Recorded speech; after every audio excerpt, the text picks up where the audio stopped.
children of today, the world of tomorrow. Where you go yesterday?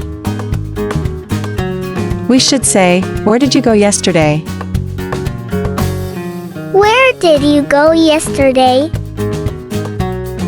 I went to the store. Did you buy some chocolate? Just a little. Too much is not healthy. I only want a tiny bit. This is for you, my love. Don't say, where you go yesterday. You should say, where did you go yesterday? Remember, did for past, the verb stays the same. Where you go is wrong. Where did you go is correct. Repeat the right sentence. Where did you go yesterday?